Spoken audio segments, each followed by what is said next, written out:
Katrina, conseguiu voltar? Consegui sim. Acho que eu já estou no canal certo também. Certo? Bom dia, pessoal. Tudo bem? Bom dia. Bom dia, Davi. Bom dia. Tudo jóia? Tudo tranquilo, Bom dia. Gibelo? Bom dia, Amanda, Catrina. todos Bom os dia, colegas, Amanda. Aristóteles, Colega Aristóteles. Bom dia. Bom dia, todos os outros Rafaela. colegas. Bom dia, Belo. Bom dia, Davi. Bom dia, Gibelo. Bom dia a todos. Bom dia a todos. Bom dia, bom dia. Bom dia. Bom dia, pessoal. Bom dia, Elisa. Beleza. Pessoal, a gente vai começar em uns 2 minutinhos, né? Só está admitindo o resto dos colegas.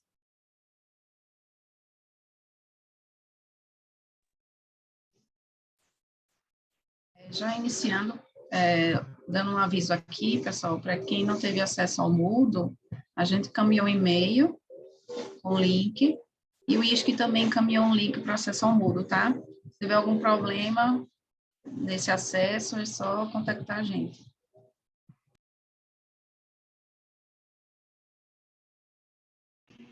Rafaela, eu não sei se eu estou no canal certo, mas eu te escutei em português. Eu estou no canal em inglês. Só para confirmar. Eu acho que não foi a tradução. Eu tô no Tradução canal. não traduziu, né? Você está no canal em inglês, Rafaela? Katrina, você não precisa estar em canal nenhum se você entende português. You don't need to be in any channel. Well, unless you don't understand English, you've got to be in the Portuguese channel.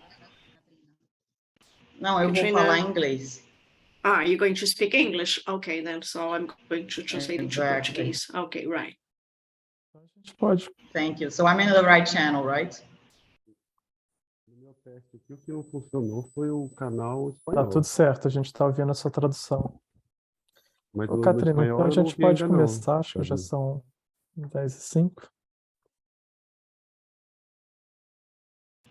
Can we start?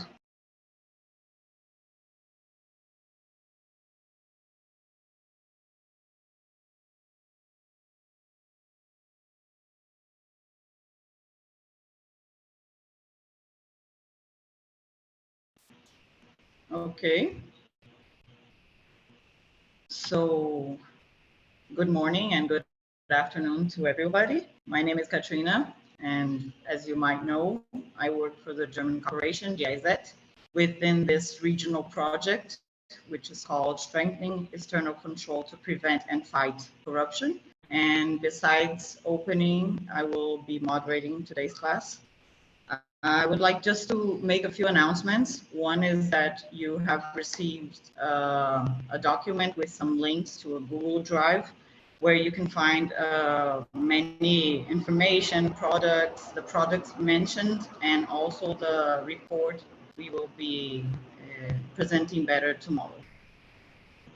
Also, the TCU sent the link to Moodle. So if anybody has any difficulties to get in there, please send an email to Davi. I guess he can put his email here on the chat.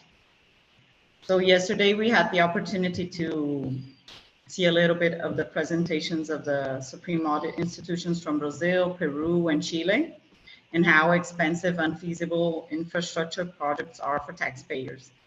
And today we will have a very interesting exposure with Alexander Budzier from Oxford University. He will explain a little bit about the challenges of these infrastructure projects. I would like to just confirm with Alexander that you have to be in the English channel, okay? Good. So, I think I'm in the English. Okay. Great, just to make sure. So I'm just gonna be very briefly explaining a little bit how infrastructure is the critical strategic issue for the German corporation, especially preventing and fighting against corruption. And that is because of due to the amount of resources that are involved.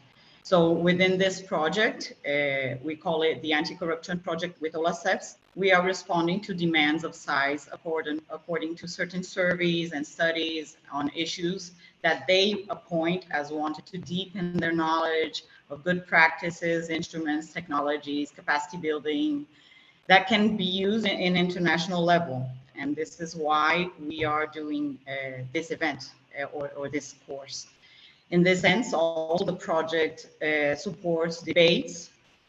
We have been supporting national coordinated audits also with different size from OLACEFs and teams related to infrastructure, such as dam management, environmental liabilities, renewable energy. And these opportunities GIZ has make really importance to the work of the size, supporting technical capacities of these auditors, to make their work. So the German corporation supports worldwide a very strong line also in technologies and digitalization to prevent and fight against corruption, making it even more interesting, these methodologies we are bringing in this course, and which we will have the opportunity to better share today and tomorrow. Well, today we will have a very interesting exposure with Alexander Bouzier from Oxford University. He will be sharing a little bit more about the challenges, causes, and solutions regarding mega projects. I will briefly introduce you. Mr. Alexander is a professor at the State Business School of Oxford University and holds a PhD from the same institution. He is currently CEO and co-founder of Oxford Globe Projects, which brings together the world's leading project management experts and leading researchers in the field. He researches focus on project management, covering areas such as infrastructure, energy, and information technology. At Oxford, he teaches project and program management, risk management, and systems thinking. His works were highlighted in Harvard Business Review and Financial Times. He has experience as consultant and advisor in the public and private sector to improve the delivery of strategically important projects. Well, I will give you the floor now. Thank you very much. Thank you very much, Katrina. I'm always humbled by this setup. So I hope we're going to have, well, good afternoon from Oxford and good morning to Brazil. And probably lots of different other countries if we were just chatting about the attendance figures on the seminar we did on Monday. What I would like to do this morning is to reflect a little bit on our research and our research findings, but also our practical applications and where we have worked and looked at projects that are in construction, that have been built in the global context. So not only what's happening here in Europe or in South America, but generally just across the globe. And if you had a chance to attend Monday's seminar, then you will see some sort of what I really want to do is to go deeper into those subjects, into those areas that I mentioned on Monday. And I really would like you to, want us to make this as interactive as possible. So if you have any questions along the way, then please do feel free to post them in the chat and we'll pick them up. We also have the translation, obviously. So if you'd like to ask a question in the forum, I will stop at certain points to do that. And hopefully Katrina and I will be able to manage the Q&A session. Good. What I really would like to, as you've seen, and what I wanted to talk about and what I wanted to share in this morning is this. Just 1 second. I'm just going to reopen the chat, which has disappeared because I was looking at my PowerPoint slides now. Sorry, I'm just trying to get Zoom to behave and a little bit out of the way. Great. Now I can actually see my own screen. Thank you for bearing with me on this one. Wonderful. So I want to talk about three things: the challenges, the causes, and the cures of mega project delivery. And why mega projects? Katrina said so beautifully just explained that mega projects are really interesting and actually really important when we are thinking about the future of countries. There's lots of money involved. They are taking decades, typically, decades in planning, decades in construction. And if they are done right, they can really have brilliant effects in terms of economic growth, in terms of increasing and economic growth of a country, increasing and sustaining the construction industry and building out a construction industry. And so they have effects not only on the people who work with them, but also on the people involved, so the communities impacted by these projects. And as we also all know and are aware and have been aware now for quite a long time, they also have big impacts on the environment and on our cities. And so increasingly, when we are thinking not only about climate change mitigation measures, but also climate change adaptation measures, then what makes our cities and our countries resilient in the future is most likely going to require large investments in the form of mega projects. But before we start with this, I just wanted to get us thinking a little bit this morning. And, we're all involved in, and from the participant list I can see is we're all involved in sort of overseeing, planning, observing, supervising large projects in our day-to-day jobs. And so we do know a lot about risk and uncertainties. And I just want us to quickly, briefly think about, if a project were like a game, and let's say we could take a very money-driven game like Monopoly that you see here, what would we have to think about? Right. So as project planners, as projects, so how would we think about this and what a good planner should think about when we set out a winning strategy for Monopoly, right? So in the first instance, we would think about some, some what are the rules of the game? And in this case, and I'm already admitting that, of course, a game is a game, and games have a finite set of rules, and all the rules are defined and written down. In projects, that is clearly not the case. And so when we are thinking about, so what creates uncertainty in these things, right? We can always be extremely rational. We can always plan very well. But what is harder to plan for, and also then to think about is whether have we planned well, is the question of forecasting uncertainties and risks of the future. So in this game, coming back to Monopoly, in this game of Monopoly, we can think about this and what are the sources of uncertainty?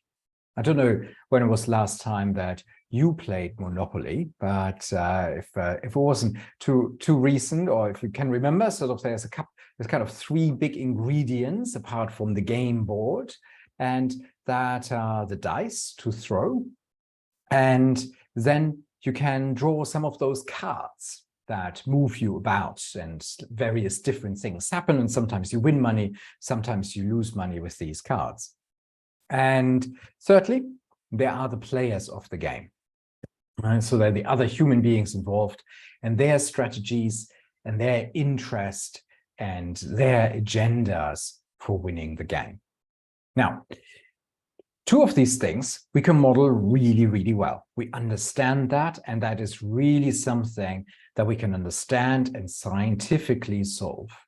So the throw of two dice has a clearly defined probability distribution. And you see here, since it's a triangular distribution, so in the sort of the slowest we can move forward, depending on the objective, you might say, is in that, that's the worst case scenario. Our game piece only moves 2 pieces forward. And the best case scenario, the most we ever move forward, is 12 fields in one go. And the most likely outcome of throwing 2 dice is throwing a 7. So we can model that. We have models for this. There's enough science around the statistics of chance around these kind of modeling the throw of 2 dice. And when you think about project, and when you're looking into project plans and how project planners forecast uncertainty, once you look into their plans, you often see that kind of triangular distribution as well. It's very frequently used. We're doing a lot of those kind of 3-point estimates of what is the best case, what's the worst case, what is the most likely case scenario. You would expect that if you go in a project and there's some uncertainties around some measurements, say, for instance, how much steel is required in a big project, or how much labor, how many work people are required on site, you will find sort of typically these kind of what's our best case, what's our worst case, what's the most likely estimate, or where we have, estimations about durations, how long a task will take, is it going to be very fast, very slow, or somewhere in the middle. And so we model this. So project planners are very much, using that kind of methodology. And then here on the right-hand side, you see I've highlighted these cards. Where's my PowerPoint is a bit flickery. I highlighted the cards that are moving the game piece about. These are all the cards you can draw in a Monopoly board. And we can think of that when we're thinking about projects. You would typically expect a project to also have some sort of risk register of events that can happen, things that can happen to the project and what their impact might be. In this case, we've got these cards that kind of make a similar, have similar information to that. Now, this is a game. And all games can be solved mathematically because they have a finite set of rules and all the rules are defined. And it takes about 130 differential equations, or with the analytical tools we have available, we can also do a simulation of the game. So here you see I've created a Monte Carlo simulation of the game and had my little laptop play Monopoly with itself for one night. And my little computer got to about 67,000 rounds of Monopoly with itself. And that tells us a lot about the uncertainty in the design of the game. We can really analyze this. So you can see that actually the most likely, sorry, that's my name under there for the copyright, but the most likely place to be on the game board is in jail. 9% of the time you are in jail, and 2% of the time you are visiting jail. Actually, the jail in this Monopoly board is the most likely place to be in any round, which naturally, logically, then makes the property that a person lands on, a player lands on once they get out of jail, that makes this kind of property the most valuable. So the most valuable properties on the Monopoly board are the red ones, the red cards, because you can go from 2, which is here, to number 12, which is up here. Now, if we were a rational player and would play this game extremely rationally, we would, of course, say that we would know that these properties are the most valuable ones. So when we get into jail, we would pay the fine and get out of jail and immediately buy up the field that we land on. And as soon as all the red properties are sold, then the winning strategy would shift and we would stay as long in jail as possible and let everybody else go bankrupt. So that would be a very rational way of playing Monopoly. Now, the one thing we can't model modern mathematical systems, these kind of tools that I use to model this game, we can't model, of course, is the other players.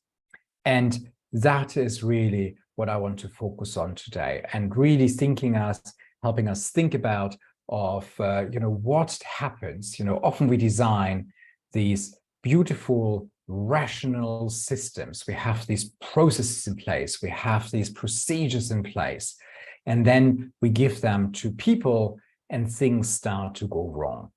And that's what we want to understand, and that's what I want to unpack and analyze a little bit this morning to help us understand what we can do about that. What can we do about the way humans behave and humans work in projects? Now, if you, I like to tell the story, and I told the story on Monday, so I hope I don't bore you if you heard it already. But here's an interesting piece of infrastructure. Down here, there in the middle, it's a very unassuming entry to a tunnel. And it is the Holland Tunnel in New York. And when the Holland Tunnel in New York was built and opened, so that was in the 1920s, it opened in 1924, it was called the 8th engineering wonder of the world. And it was an engineering wonder because before that, it was the longest vehicular tunnel in the world back then. So this was really in the very first instances where car traffic started to appear in our cities. There have been car tunnels before, and very specifically one in London, not far from Oxford, here where I am today, the Rotherhithe Tunnel. And opening the tunnel, operating the tunnel, people suddenly started to realize that the fumes of cars are not particularly healthy, and that there is a limit to the size of tunnels you can build if you don't want to die driving through it. So there was a lot of issues around fumes in London and people getting sick driving their cars through the tunnel, and it's a much shorter tunnel than here, the tunnel that connects New York on the Manhattan side of things and New Jersey on the other side of the Hudson River. And an architect came about by the calls of Charles Milburn Holland, who, an engineer, not an architect, sorry, the chief engineer, and he came up with the idea of using compressed air to get the fumes out of the tunnel. Now, he designed an amazing system that you can see here. This is the cross-section of the tunnel where the fresh air gets blown through pressurized air, gets blown into the bottom of the tunnel, and then pushes the used air out to the top of the tunnel, where with the help of ventilation, the fumes are taken out of the tunnel, and so the tunnel is full of clean air. And that was a brilliant engineering solution to a big problem in the 1920s. So Charles Holland was, celebrated for this idea. And as you can imagine, back then, for instance, people were thinking very different thoughts about this. People were asking the question, because it's using compressed air to keep the air moving, that, will my ears pop? Will I damage my ears if I drive through the tunnel? Those kind of things. There was a lot of safety concerns as well. And, but that was not particularly what set back this project. So this project was financed by the city of New York. And in the course of the project, it, of course, like so many other big mega projects, it hit a couple of setbacks. The first one was that when they started to dig under the Hudson River, they suddenly dug into a big amount of granite, which back then, well, still is. Unexpected ground conditions, one of the main reasons why projects often go wrong. And later on, they also had to redesign some of the ventilation system because of the towers that they built on top. And the whole thing, the whole project, took about twice as long to complete as they initially had planned and promised to the citizens and the voters of New York.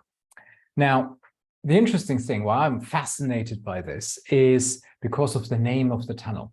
The tunnel is named after Charles Holland, the chief engineer. And it's one of the few infrastructure things in New York that actually are named after an engineer. Everything else is named after a president or some important politician or somebody who actually paid for it, so some other rich person. But this one is named after the engineer. And the reason of that is that when these cost overruns and delays became visible and appeared in the middle of the project, pretty much exactly when the project was going on, Charles Melvin Holland was so stressed that he was taken on sick leave, and while he was trying to recuperate from the stress, he died of a heart attack. So unfortunately, he died a few days before the tunnel construction was complete, so he never saw the completed engineering, the completed tunnel that he helped engineer, and he never saw his amazing invention of a defumed tunnel through compressed air ever working, and he died before that.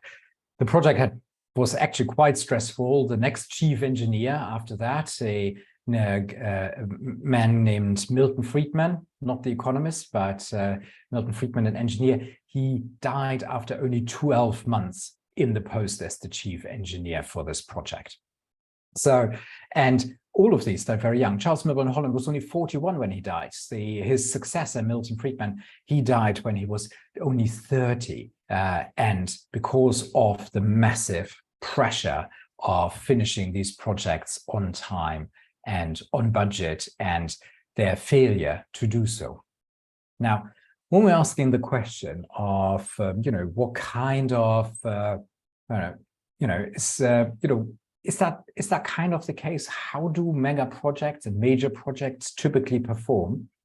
You see here a whole map of sort of projects we studied, and at the moment we've looked at more than, well, very nearly more than 16,000, very nearly 17,000 different projects across all types of sectors, across all countries in the world. So big international data set, big global data set.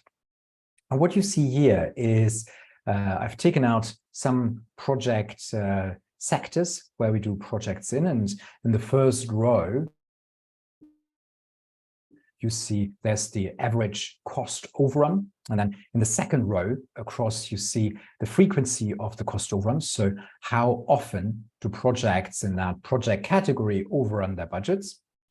And then you see in the third row there in the middle, that's the average schedule overrun. So it's the average delay of the project. And in the fourth row across, you find the average benefits overrun. So the average benefit shortfall of these projects. And then in the final row, there's something which we call the black swan, which is a measure of the tail. So here very specifically, it measures how often does it happen that projects double their budget or have a bigger than that cost overrun. And you can see here, there's a lot of these kind of projects blow-ups that also happen. And that the last row, as you can see, is the average duration of what it takes to deliver these projects. And the projects types that I selected here from our very large database, and I took a couple of those out because I do think they're very important for us to consider. And so they are sort of very typical projects, but also I selected the ones that are the very best projects that see the lowest overruns, the lowest delays that we can find, and that is solar power, so large-scale solar farms, and the very worst projects here on the right, which is to find a solution for nuclear waste. And that's one of the riskiest thing, or the most unpredictable thing you can undertake. And as I always like to think, when I'm talking to some people and they might present these things, and sometimes you hear from people saying, well, thankfully we never invested as much in nuclear energy as others, for instance, but actually nuclear waste is a global problem. because it's not just about nuclear power plants and spent fuel. This high-level waste is actually, in comparison to the medium and low-level waste, very minuscule. So there's a lot more nuclear waste being generated by hospitals and through medics, sort of either science, but also in hospitals on a daily basis than there is ever any big high-level nuclear waste that everybody obsesses about. So we all have globally a big issue, whether we have a lot of nuclear power plants or only a few. We have a big issue figuring out what to do in that kind of project category.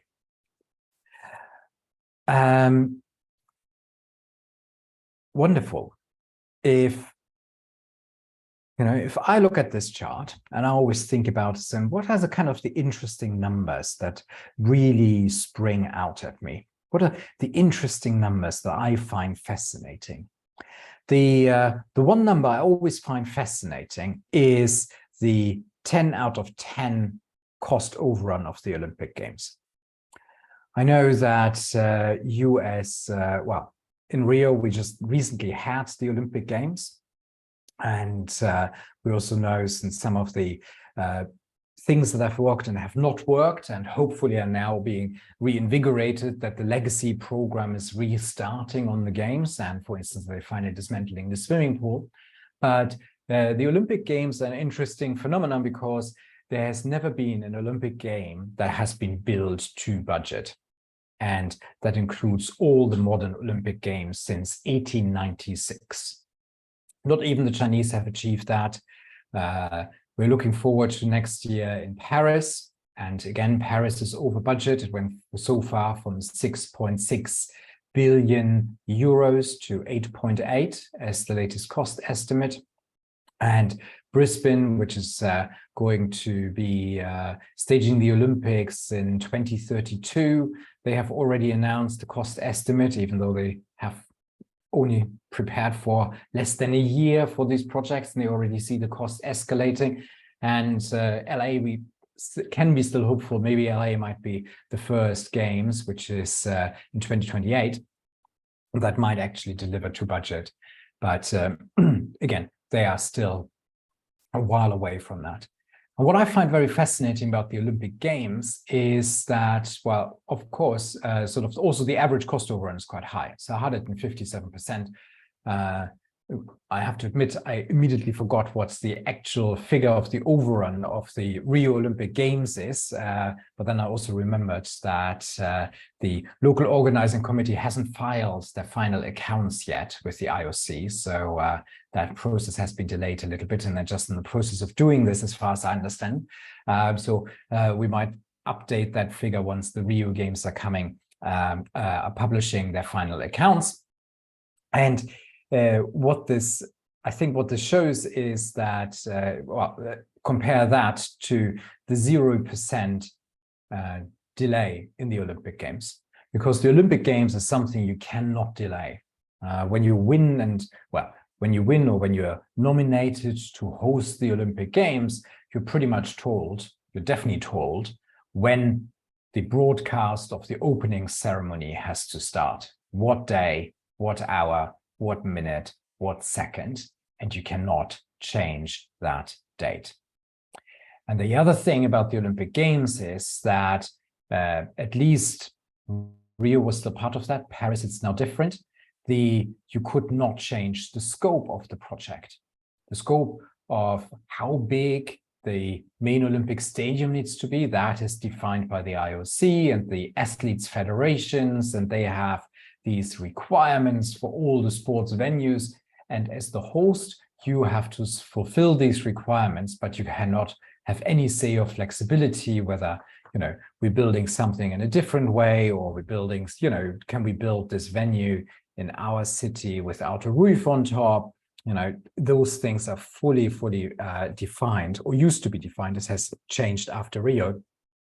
And so you have no control over the scope, you have no control over the schedule, and that creates these very large, the only thing that can give hosting the Olympics is cost, right? And I'm sure that with the experience that Rio had, that Brazil is probably not going to trying to host the Olympics anytime soon again. But equally, if you're thinking about other kind of projects, and if I think, for instance, in my context here in the UK, for instance, there's a lot of government projects where politicians commit to a very firm deadline of delivery.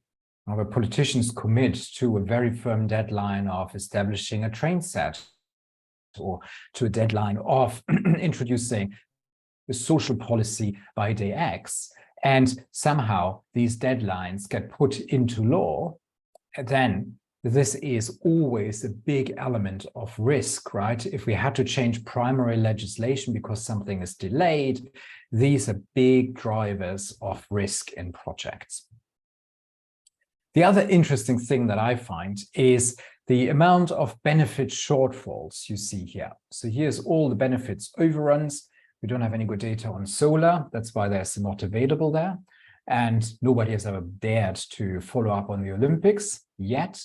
But if we're looking at sort of the infrastructure projects there in the middle, you see that roads, roughly we create the benefits for these projects that we think we would.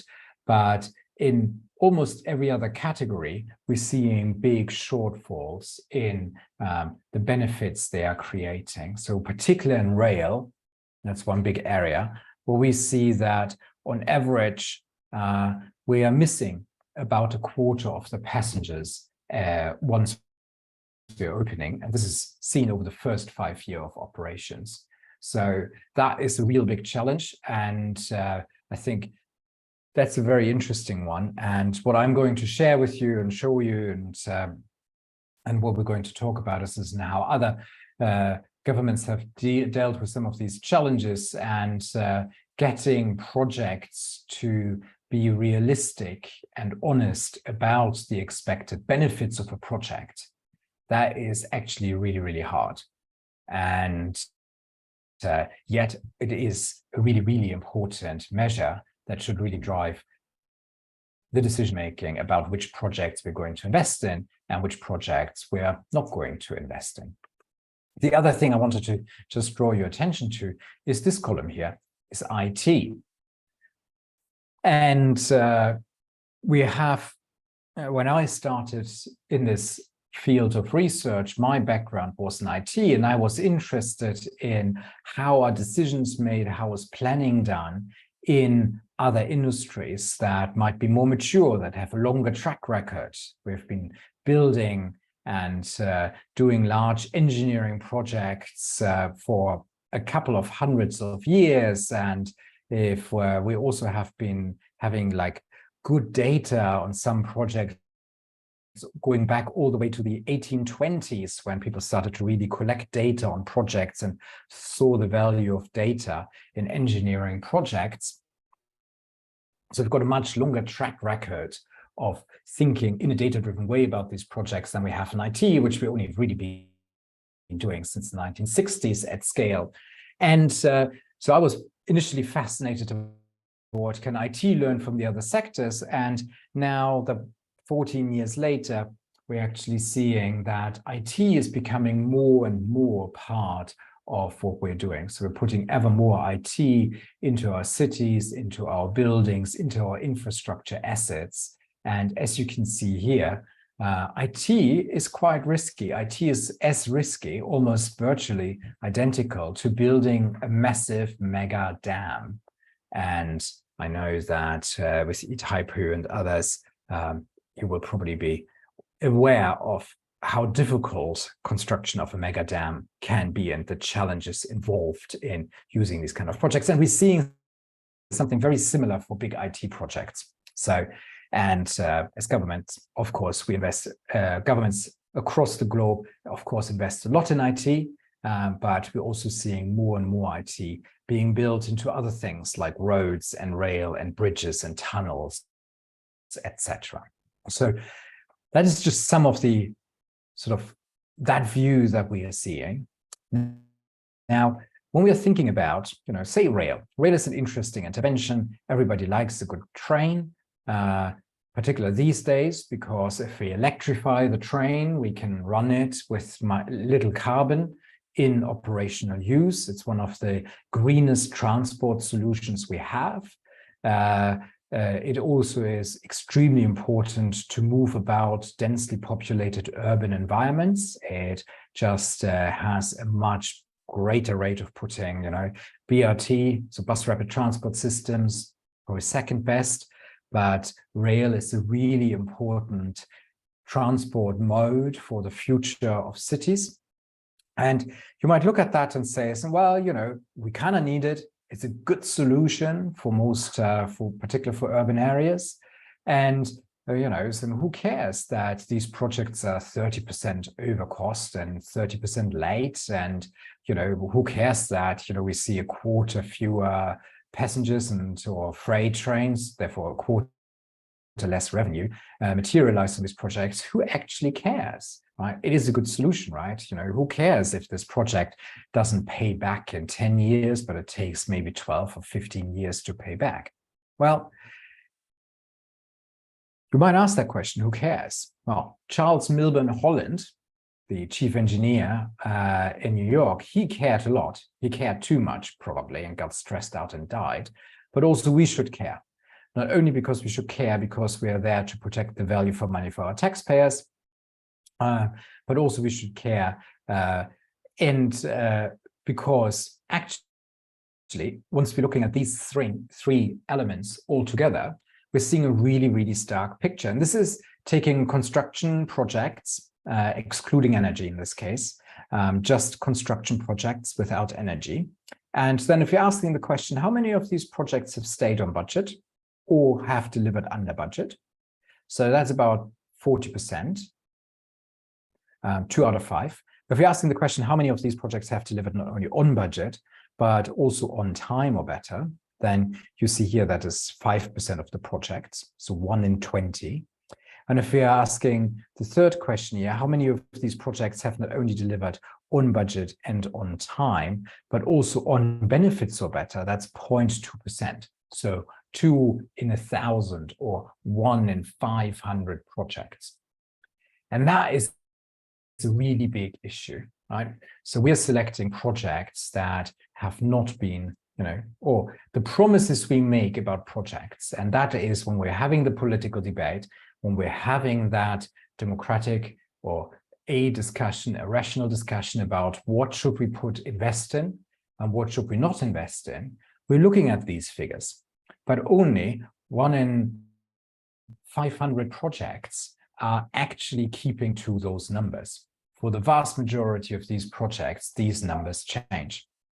And that is what is a big, big issue. And we see this happening over and over again. So that's why we call this the ANA of projects, that projects are over budget, over time, under benefits, over and over again. Now, we kind of always want to ask the question, what can we do about that?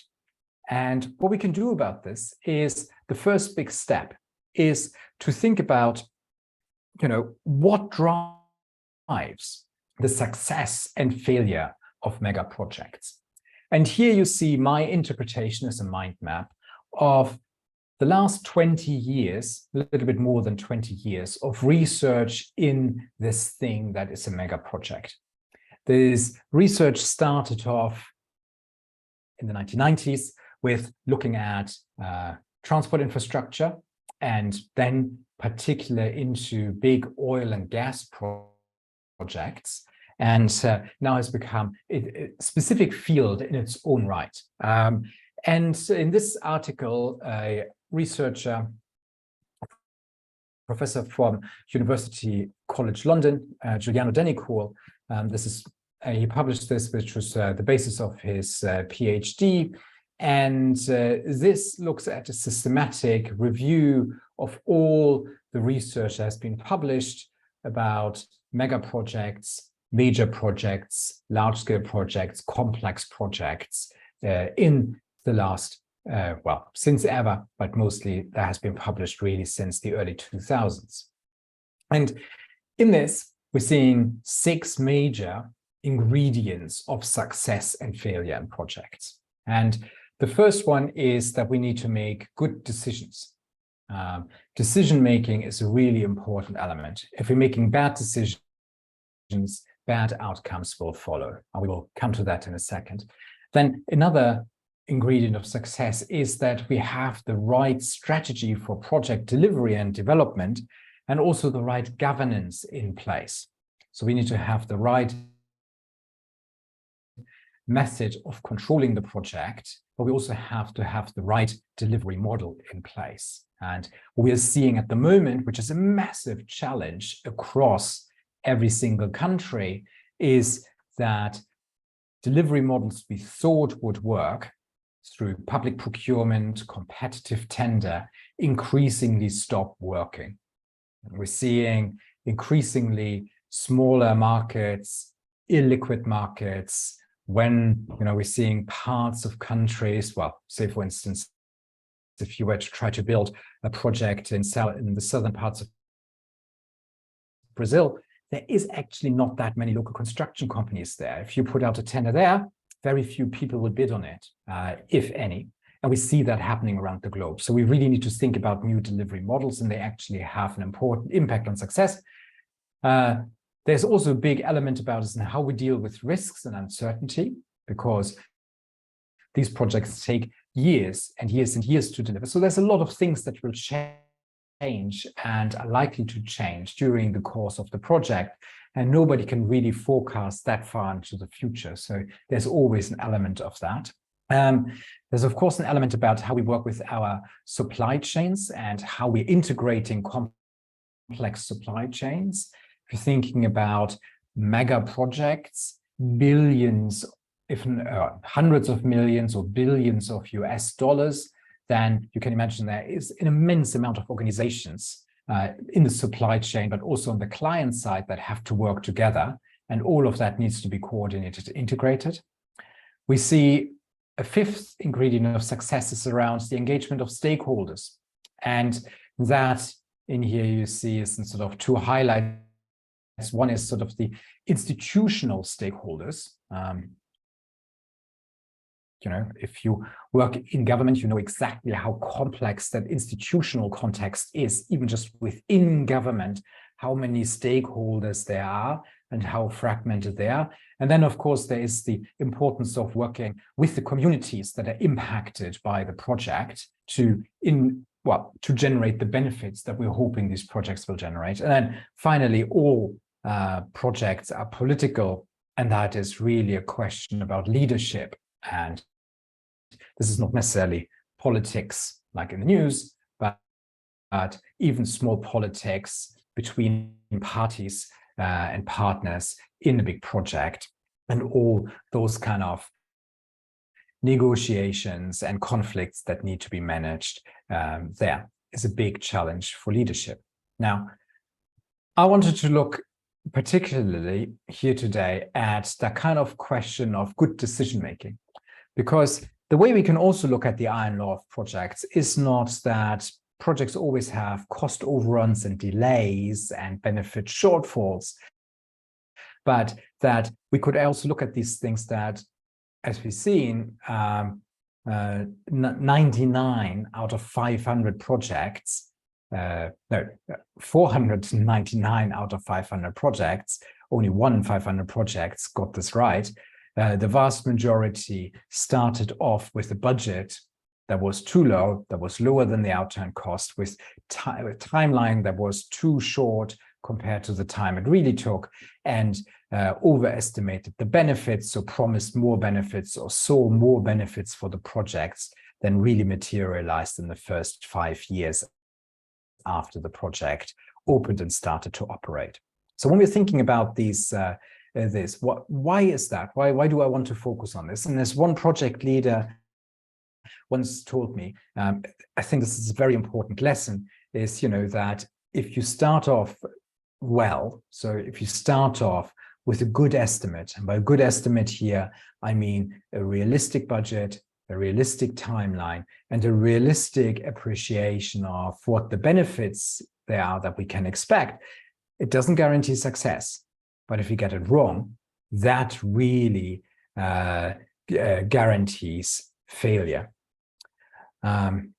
Oh, Andre, because thank you for posting this question quickly in English. I can tell you the benefits we measured very specifically as for transport infrastructure as a measure of the usage of so how many cars actually used the road in the first 5 years, how many train passengers were on there, how many whatever the mode is, how many cars trucks or trains cross the bridge. That's sort of what we're measuring in transport infrastructure. In the energy project, like dams and also well, the other energy projects there, that was about the electricity output that's measured. And in IT projects, we measured that against the cashable benefits. So whether there were cost savings to the operations of organizations or in the private sector, whether they were able to increase the revenue as well on these projects. So this is how we measured the benefits. It's a very narrow measure for benefits, but we always think that there have not been any good measures that are actually universally, well, globally applicable to look at, say, for instance, wider economic benefits of projects that are really, really hard to establish in that case. But in our view, we think this is, from our perspective, quite defensible, because if you build a road and you promise a certain usage of the road and there's wider economic benefits that follow on from there, if nobody uses the road or if nobody uses your trains, then it's also quite likely that the other wider economic benefits of that particular part of, say, for instance, transport infrastructure are actually not materializing. Now, when we're looking at the question of why do people then underestimate things? Why do we make bad decisions? Why don't we make good decisions? What stands in the way of good decisions? Then what you see here is a couple of theoretical explanation. There's the element of technical explanation, which really talks about forecasting errors, planning errors, decision-making errors. There is at the bottom, the whole element around this, and that this is all political decision-making, as you know, and to a large degree, that's why we're talking here today, that there's a lot of game playing with numbers and hiding of numbers and misrepresentation of numbers going on, because people want their projects to advance. People want the federal government to invest in their city and pay for a specific asset, etc., etc. And there's a lot of game playing with numbers. And then there's the middle ones, the psychological explanations, which are really there and talk about is actually our inability to forecast accurately at all. And that as humans, we're not very good at this. Just our brains are not made to forecast and think very well about probabilities and risk and uncertainties. Now, the first type of explanation is all about this is a technical problem. And the idea about this is that if it is a technical problem, it is a technical problem. It is a forecasting problem. And if we're looking back into the history of forecasting, we have made dramatic improvements in forecasting certain things. So, for instance, weather forecasting here on the left-hand side, weather forecasting in the last 70 years has improved dramatically. In the 1940s, in the 1940s, weather forecasts were not particularly reliable, and most likely, you would have these little almanacs that are printed that basically told you on this day, today, on the 21st of June, the average temperature is X, the average rainfall, out of 10 days, this is how often it rained, and this is typically some other weather conditions, for instance. And until then, the long-running average of these records, what happened on this day the years before, that was our best predictor of what's going to happen next. And but since the 1950s, we have invested dramatically into better forecasting methods in two ways, into better models. Now, these days, some of the most complex simulation models are the atmospheric models that the meteorological offices in countries have. And so outside the military and outside security and this kind of stuff is for some of the biggest supercomputers on Earth. And we also invested globally into a lot better data to feed into these models. And so in this case, I think today we are down through satellite, like you see here, the Meteosat operations control rooms. These satellites allow us now to measure the starting conditions for weather models down to the resolution of a square kilometer in real time. And that means we have increased the accuracy of forecast. Weather forecasts tend to be 90% accurate for the next 2 days, 80% accurate for the next 3 to 4 days, up to 5 days. And then after 10 days out, we get sort of 50% accuracy of these forecasts. That's how far we've come. And if you want to read more about this kind of history of forecasting, I can only recommend the book here on the right by Nate Silver, The Signal and the Noise. It's a very accessible management book where he talks about these things, and also how it inspired Nate Silver to come up with better election forecasting models through building more complex models about how people vote and again generating better data. And his big case example is that of the US, where he built a model around the voting intention of the lowest level of democratic activity that you can find. If you know, in the US, for instance, he moved away from phoning up people and asked them, okay, how are you going to vote in the next election next week? He started to collect the data first in the US and say, okay, in this little city or in this little village, they voted for this sheriff. And here they voted for that judge. And here they voted for this older man in this part of the city. And that builds up a very big data set about actual votes that informs the overall voting intention of the whole of the US. And it's a much better accurate prediction model, it proved to be, than the classic models that were around before he came up with this idea. So that's one element. But then if you're looking at this, so is this really a forecasting problem? Do we need to have more science about mega projects? What we find when we're looking at the data, that if this actually is a forecasting problem, this should be a forecasting error.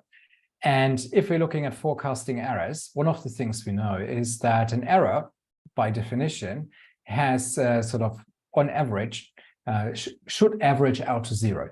If we're making enough forecasts, it should average out to 0. So if we're doing weather forecast, some days we are accuracy there is measured as, is the forecast accurate plus minus half a degree centigrade.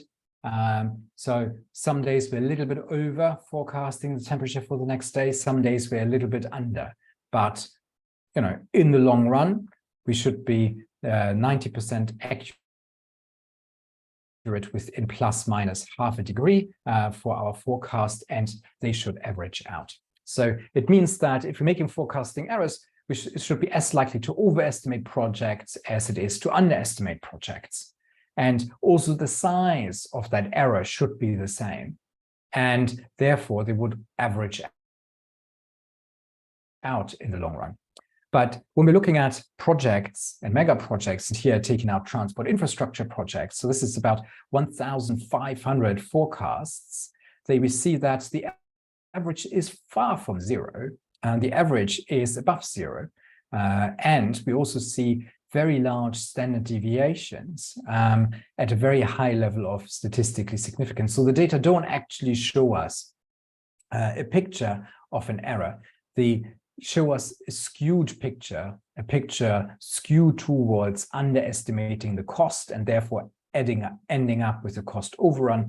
They show us a picture that is systematically skewed towards underestimating the schedule and therefore ending up with a schedule overrun. And they show us a picture that is systematically skewed towards an overestimation of benefits and therefore a benefit shortfall in these projects at a very high level of significance. And on top of that, also a very large amount of noise. So with very wide standard deviations around these values. So when we're thinking about bias, this is bias, this is not error, then what can we think about bias? And a good illustration of bias is an optical illusion, because optical illusions are a visual way or a bias, a faulty way in which we are systematically making mistakes of processing the visual information that our eyes collect. And so this is an optical illusion, and what you see here in this optical illusion is a checkerboard with two squares marked out. One is the square A and one is the square B. And I hope we can all agree in that square A looks a bit dark gray and square B is sort of light gray. I hope we can all agree. If somebody disagrees, please raise your hand. No, okay, good. We're all in agreement. That's good. That's good. That's good. You never know. And, I'm not going to tell you how long it took me to do this in PowerPoint, but when I put a white mask over this, suddenly we can see actually the squares are the same color. Right? That's very interesting. But now the point is, if I put the rest of the checkerboard and that green cylinder there back into the picture, these two squares look different to us, right? And I just told you, I think I told you now 3 times, if I counted correctly, that this is an optical illusion. I showed you that this is an optical illusion. Look on the screen. The two squares are the same color, but as soon as I put the checkerboard back, they jump back to be 2 different colors. And that has 2 very important implications when we are thinking about decision-making and biases in decision-making, because optical illusions are bias in the way we see the world. And same thing, there's a lot of psychological biases that exist in the way we are processing information and making decisions.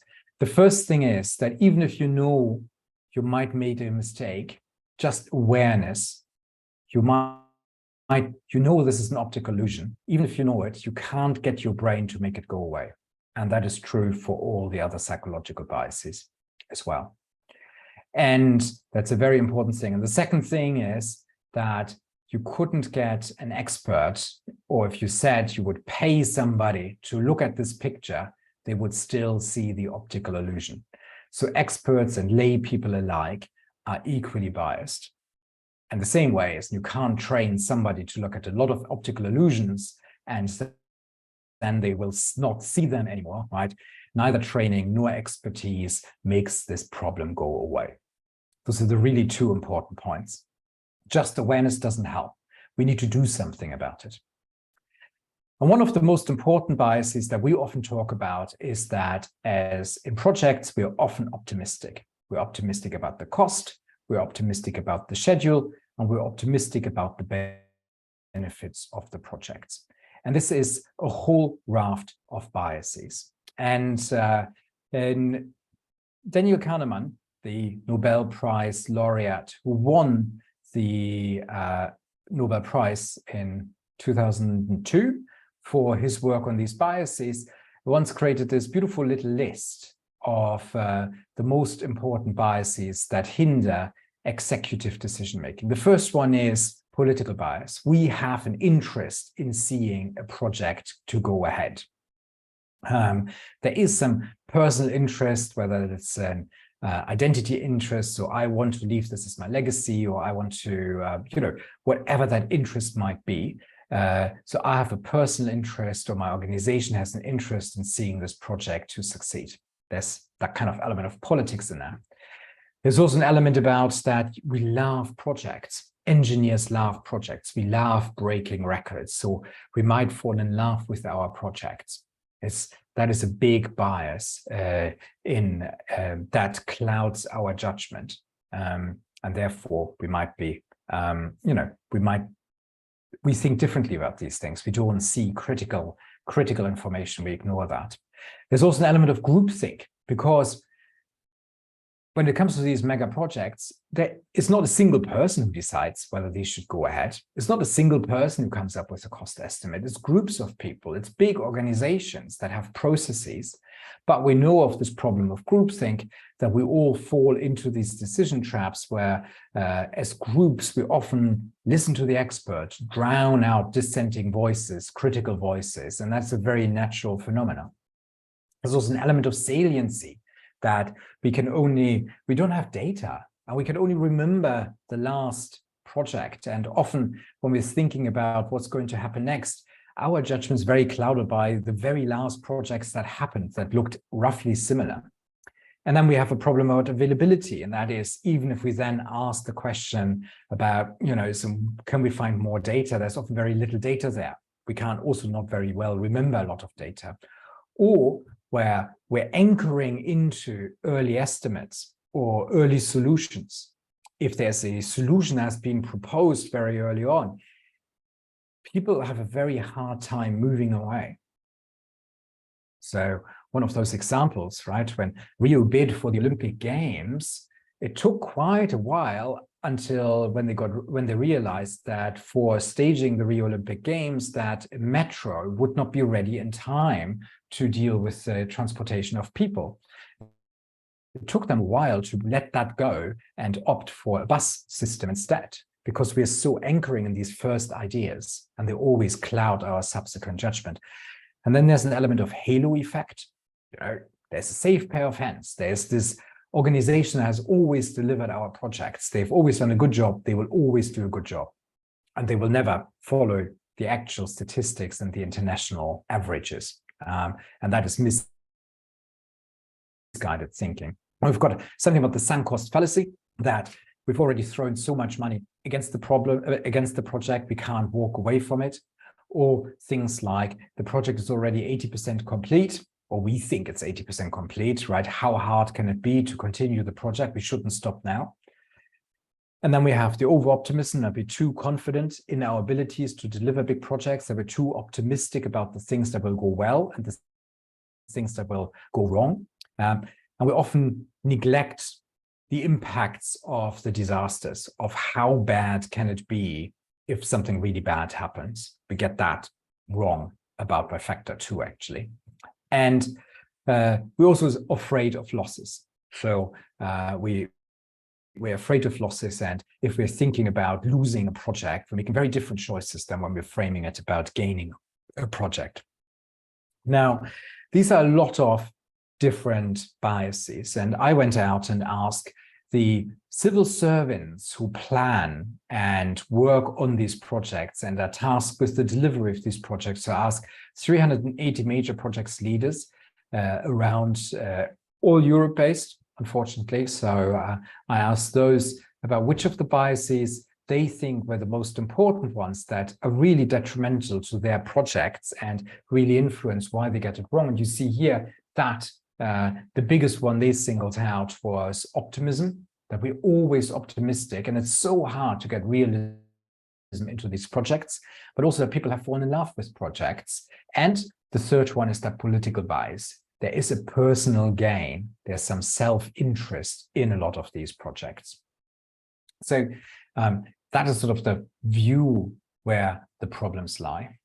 And that kind of self-interest also links to the second bias, the economic political explanation, or as Jones and Yuske phrased it, the strategic misrepresentation, right?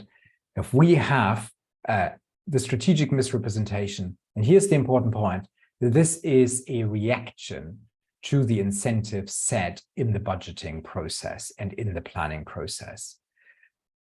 We're all optimistic. It's actually hardwired into our brains. There's a chemical pathway in the brain for being optimistic. If you're not optimistic, if your brain is not optimistic, then you actually have clinical levels of depression. So that's the only group of people where this optimism is not present in their decision making. And so that's hardwired into our brains. These biases are evolutionary. They're not even cultural. You can't unlearn them. They're hardwired into our brains. So we always do them, even if you're not aware of them.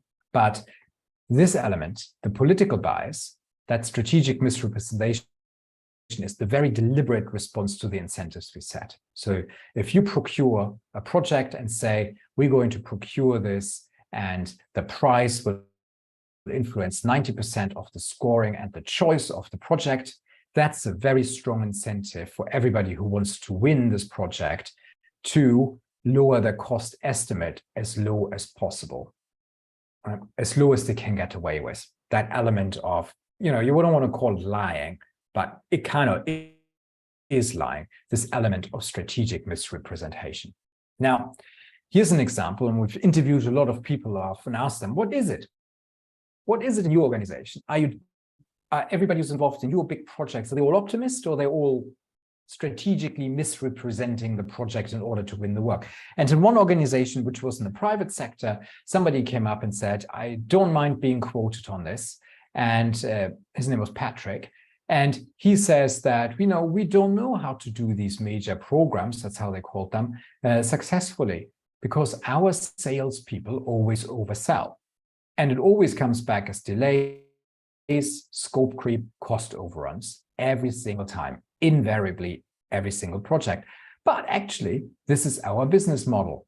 And it is overselling project and then fixing them. That's the only reason why we're still alive.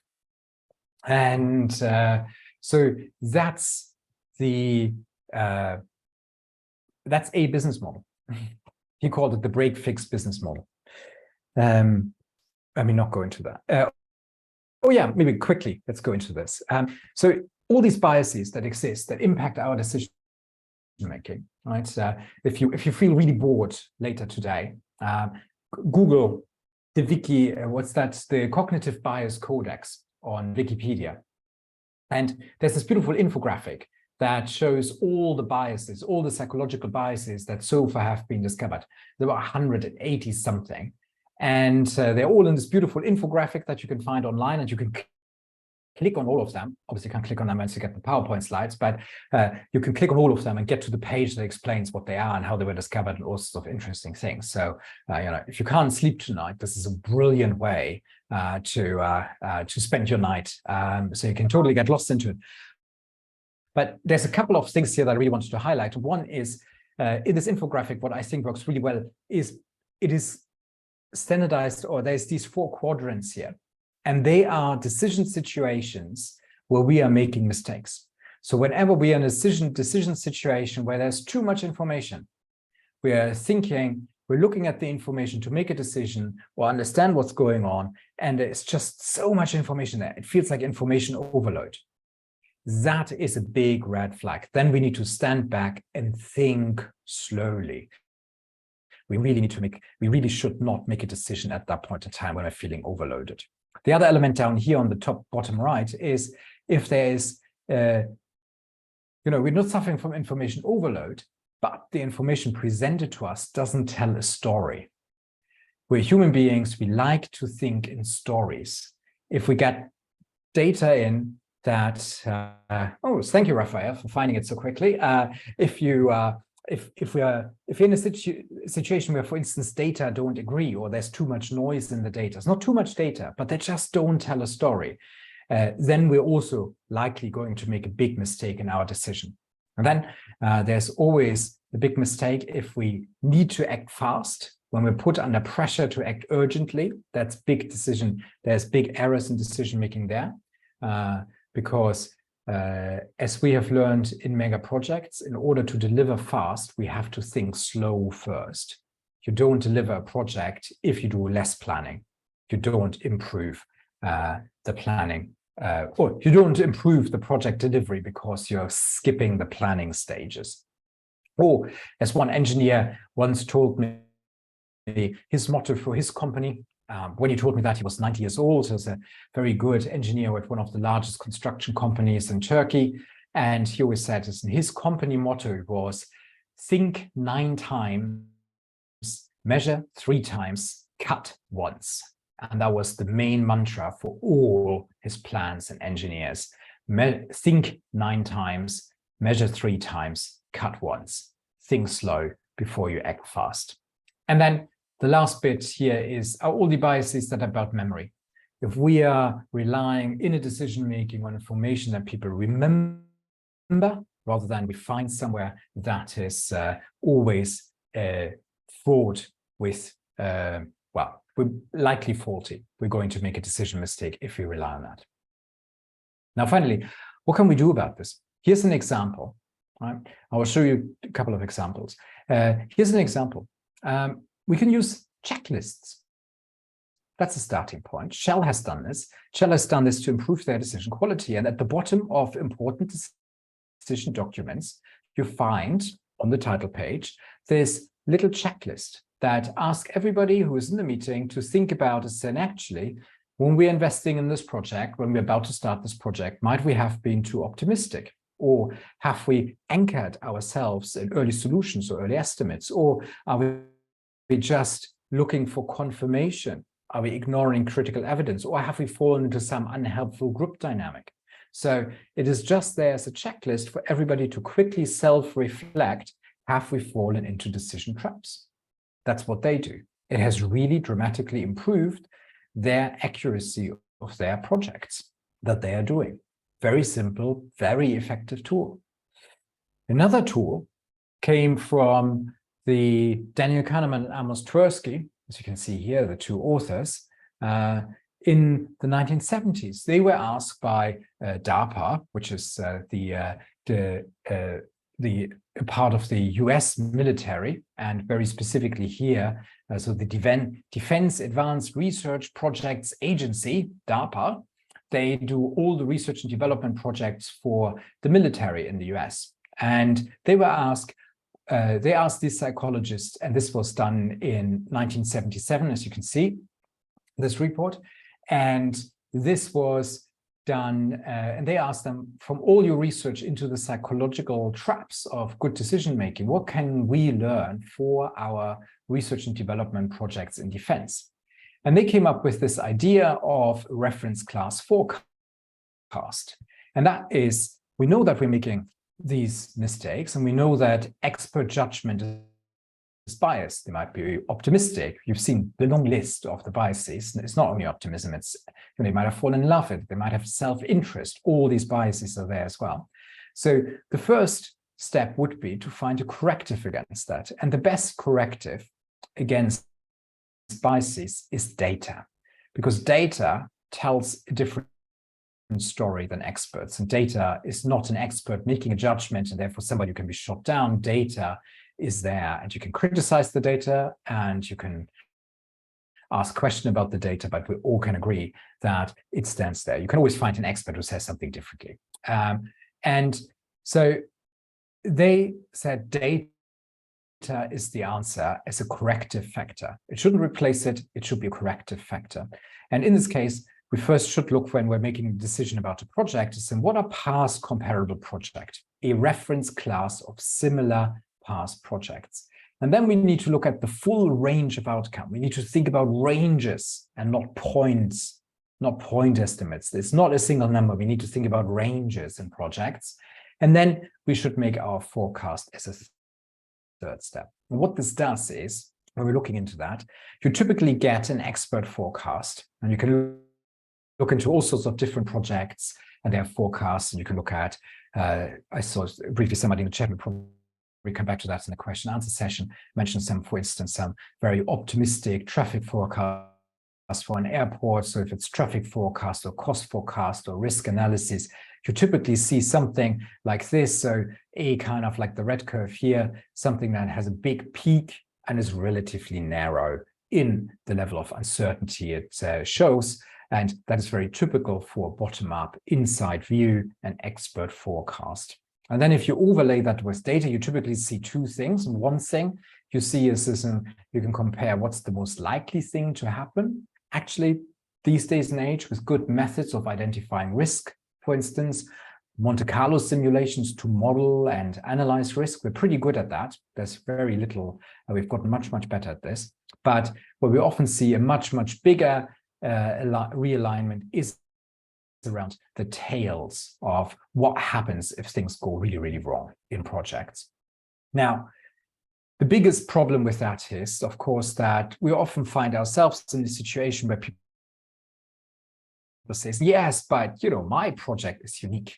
I can't possibly compare myself against, you know, as little as 10 or 20 other projects, you know, not in this country, not even international. We are different. We're ever so slightly different, right? Because we're doing it in Brazil, or we're doing it in Chile, or we're doing it in Peru, or whatever, right? We cannot be the same, right? But what we're finding is that this is a bias in its own right.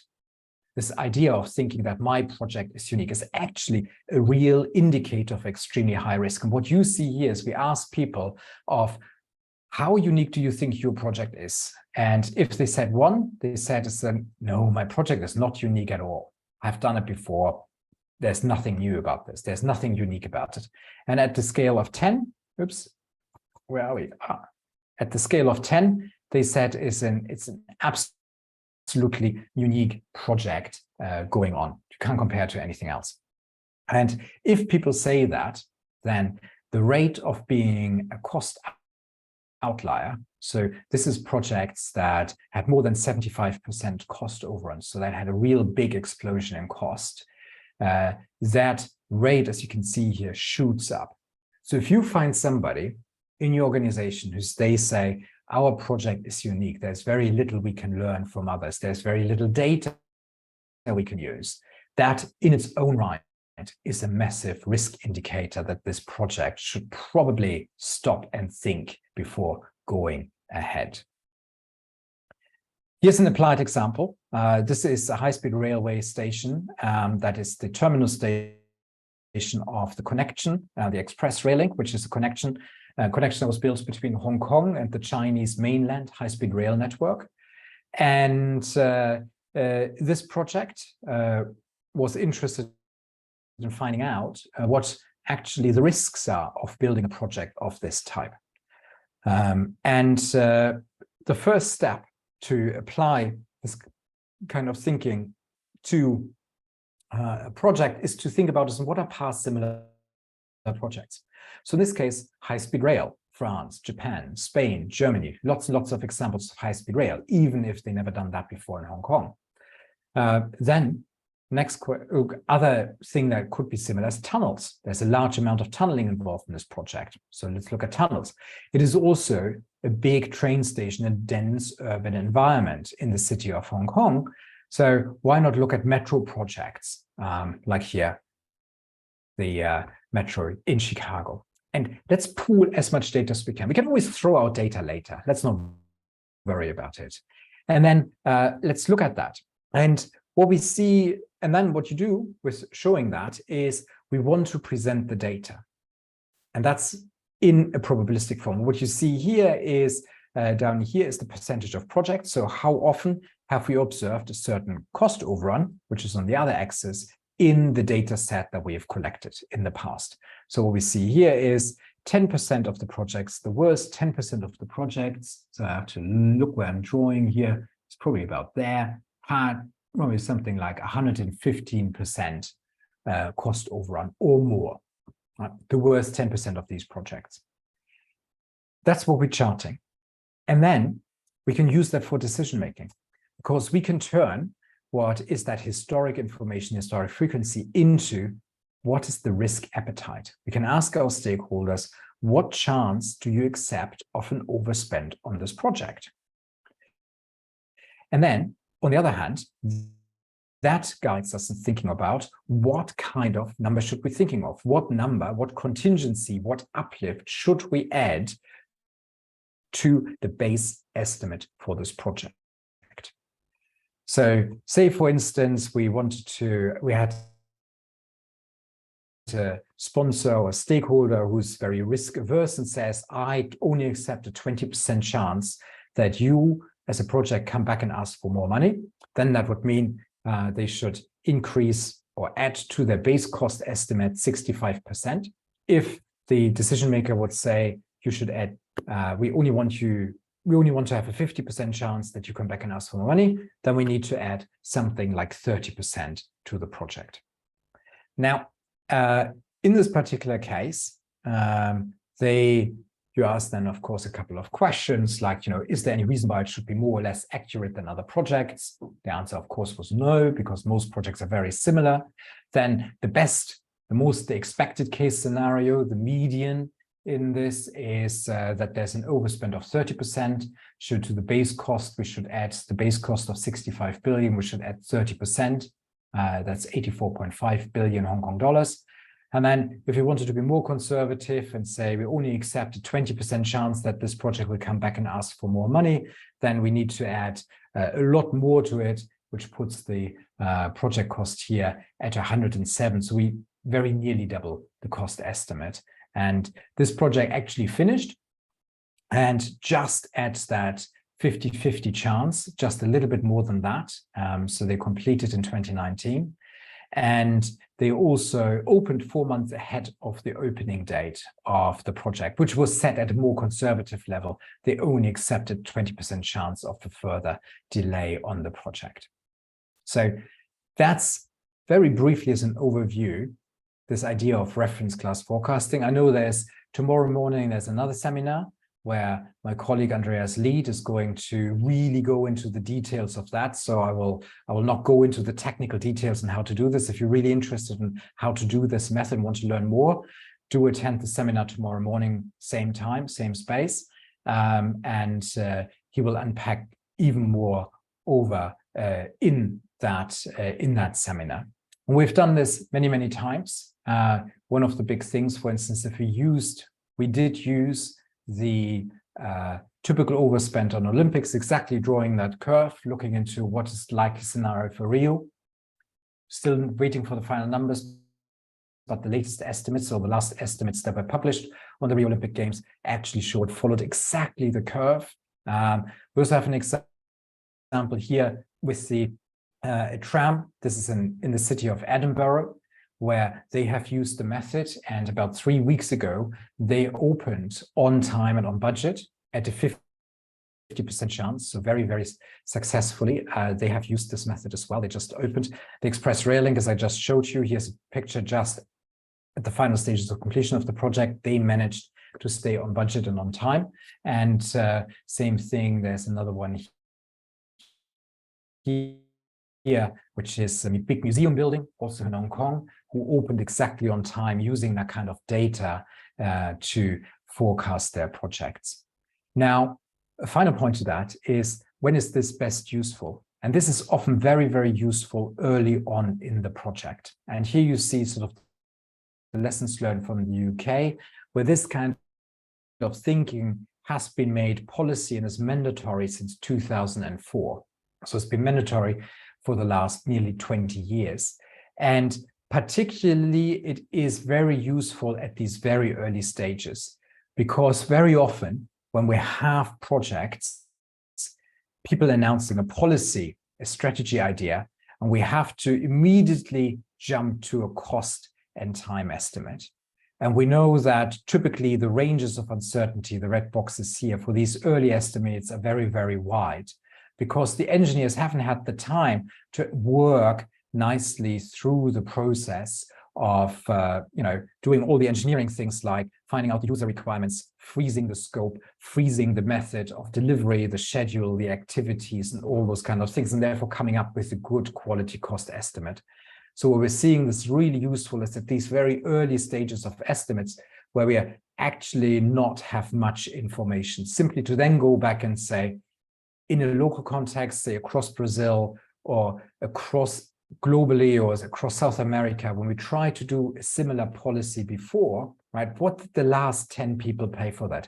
How long did it take to implement the policy? Particularly because for these early estimates, it's really, really informative, because what comes out of the engineering side of these projects later on, that becomes very accurate, but it will take often years to inform the debate. And often these numbers go up in the meantime. So there, it is particularly important. That's sort of what we see, that sort of in the early stages, this outside-in thinking through reference class forecasting and benchmarking is really helping. And later on, of course, you want people more to act upon their quantified risk assessments and other things in their projects.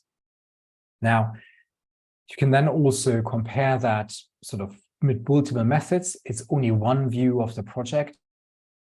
you always have sort of the inside view, the engineer's estimate, and it's then side by side. And here's an example of a big transport infrastructure projects in the UK, where this kind of data, this reference class forecasting, the data-driven outside view, stands side by side to the inside view, what the engineers are producing, and also some scenarios, stress testing. What happens if everything goes wrong? What would we do then? And that is the last thing. So that's kind of what I wanted to leave you with. Here's a list of independent studies that compared reference class forecasting and this as a method against other methods.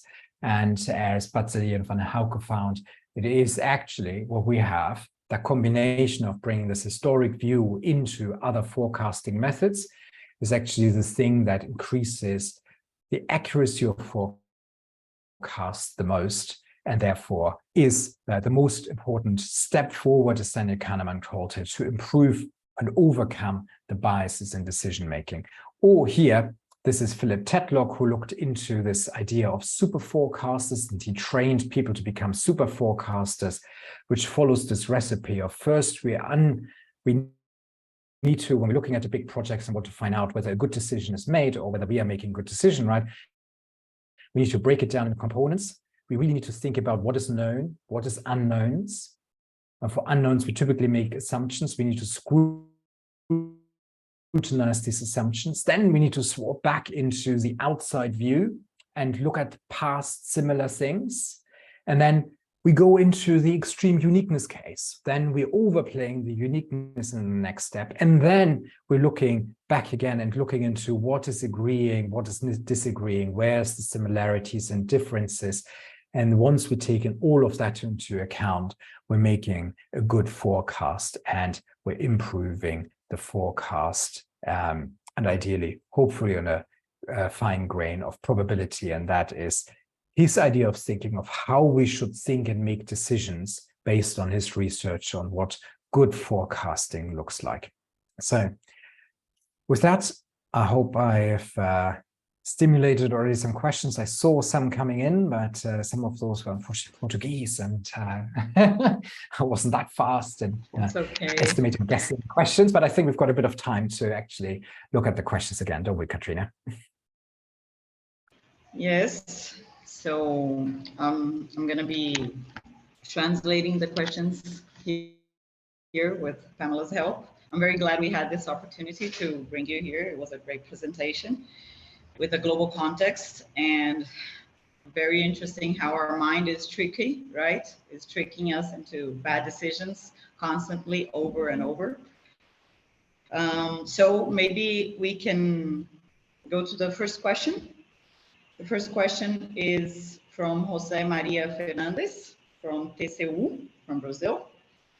He is from the electric area. He works with the electric area. So he asked, I'd like to know if the RCF methodology has been applied to the Hinkley Point C nuclear power plant project, currently under construction in the United Kingdom. If possible, please comment on this case or other applications of RCF in the construction of nuclear power plants, such as contract type and risk allocation between the government, private sector, and consumers. In Brazil, we have a case that has been going on for decades with increasing costs allocated to electricity consumers. It's called Angra 3 nuclear power plant. Thank you. That's a very good question. Thank you, Jose. I can comment on that. And no, they have not used it. It is government policy for government projects since 2004. Hinkley Point C is a private sector project, so they did not fall under that policy. Now, from Hinkley Point C, unfortunately, we have learned a lot of lessons. And as you can see in my chart earlier in the performance map, I didn't show nuclear power, but it is right next to nuclear waste and above the Olympics. So if you're thinking hydroelectric dams, staging the Olympics, nuclear power plants, and nuclear power waste disposal, those are the kind of the four big worst project types in the sample. So nuclear power is not far off from nuclear waste storage and disposal sites. And that was not did not fall under these auspices. Now, with nuclear power, it's really interesting because where lessons have been learned, and Sizewell C, which is the next nuclear power plant in the pipeline, whose construction is about to start, is different. They actually have used that kind of data. And what this showed was very interesting and it created very interesting debate. The first one was that nuclear power should not be, or energy generation should not be a private sector enterprise. The risks are too great. When we're looking at Hinkley Point C and the power plant that's currently under construction, that wasn't planned with that. But if we're looking at that, the company who's building it had to finance it in the financial markets. And the financial markets have probably not a fully realistic assumption about the risks of nuclear power, but at least they have somewhat a realistic assumption of it. And that means they want to have an extremely high interest rate for these loans because the construction is so very risky. And half of the price that we pay as consumers is down to simply the risk premium that the financial markets placed on nuclear power.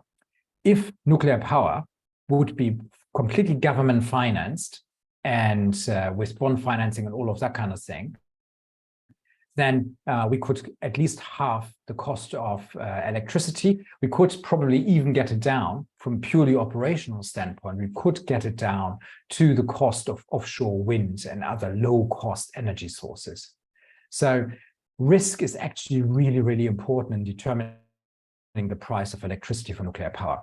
So in the UK, what happened because of this realization and multi-year debate is that this is now organized as a regulated asset-based model where the government, where the project is carried out by the private sector, financial markets paying for some part of the cost, but there's a cap on the cost that the financial markets are going to pay. And if that cap will be breached, then the government acts as an insurer of last resort. And we have made similar financing arrangement, contractual arrangements in the utility sector with water, with sewerage, so wastewater disposal and water treatment plants and stuff like that, simply because there is only so much customers can pay for this. And at some point in time, when big risks are happening and this project pushes out or whatever, or cost overruns might happen, that the government can be in the place of being that insurer of last resort, so that the projects can finance themselves at very reasonable rates in the financial markets. So that is a big change on how to think much more maturely and intelligently about these cost overruns, and that it doesn't necessarily mean that, because we know this method and we then, for instance, know that, I forgot now what the average is, but I think the average of cost of a nuclear power plant is something like 100 so higher than the Olympics. I think it's 175, 180%, right? So that we should always, when we want to build a nuclear power plant, we should give the company doing it 3 times the money that was initially planned, right? That's not a very good way of protecting value for money. So coming up with, in the UK now, having introduced this regulated asset-based model is an interesting way of dealing with these risks instead of just shoving money at it and saying, okay, it just costs a lot of money. Well, it will be borne by the population, by people who pay their bills, etc., and they will pay for that. Okay, thank you. We have a lot of questions, so I'm going to make 2 questions at once. One of the questions is from Vinicius Araújo. He's from the state of Paraná in Brazil, from CEPI, this organization. He asks, Dr. Boudier, deviations from cost, benefit, and time forecasts do not look like errors, but biases. Within the capital market, there are instruments to absorb this asymmetry, such as the arbitrage. Within the structuring of projects, according to your research, do you envision any instrument to deal with this problem? And the second question is from Osvaldo Holanda from TCU, Brazil. He asks, how do you consider corruption, bribery, bribery in the model. Is that included in self-interest political bias? That would be my question too. Let's start with the first question. There are biases in there, right? And we can think about as a model to deal with this. One model would be that you could find financial instruments. If you had a counterparty that would gain from these overruns, right, they might be willing to have a financial instrument against that. Unfortunately, we don't find that that is actually the case in construction sector and in the market. So there is a limited amount where we can use these kind of financial instruments. The space where we're most likely to find these financial instruments is inflation and managing inflation risk or exchange rate risk.